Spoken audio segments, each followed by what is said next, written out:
নির্বাচন কমিশনের কর্মকর্তাদের পেশাদারিত্ব ও নিরপেক্ষতা বজায় রাখার নির্দেশ দিয়েছেন প্রধান নির্বাচন কমিশনার এএমএম নাসির উদ্দিন। আইন শৃঙ্খলা পরিস্থিতি একটা বড় চ্যালেঞ্জ উল্লেখ করে সিইসি বলেন, ক্রমাগত নিত্য নতুন চ্যালেঞ্জ মোকাবেলা করতে হচ্ছে। ত্রয়োদশ জাতীয় নির্বাচন উপলক্ষে সকালে রাজধানীর আগারগাঁওয়ে নির্বাচনী প্রশিক্ষণ ইনস্টিটিউটে 2 দিন ব্যাপী কোর প্রশিক্ষকদের প্রশিক্ষণ উদ্বোধনী অনুষ্ঠানে এসব কথা বলেন তিনি। একই অনুষ্ঠানে নির্বাচন কমিশনার আনোয়ারুল ইসলাম সরকার বলেন, আগামী নির্বাচন হবে ইতিহাসের সবচেয়ে ঝুঁকিপূর্ণ।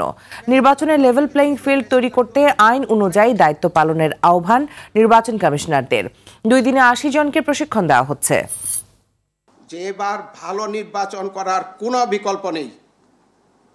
অত্যন্ত ঝুঁকিপূর্ণ দায়িত্বের মধ্যে আপনি দাঁড়িয়ে আছেন। নির্বাচন কমিশন যখন নির্বাচন পরিচালনা করবেন তখন শুধুই মাত্র আইন এবং সাংবিধানিক বর্ণিত যে বিধান সেই বিধান অনুযায়ী করবেন।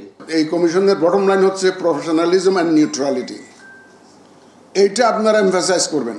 নৈতিকতাকে যেটা এফেক্ট করতে পারে না সেটা এডুকেশনও না, ট্রেনিংও না। আপনার এই ট্রেনিংয়ের উপরে কিন্তু আমাদের সাকসেস বা ফেলিয়ার নির্ভর করতেছে।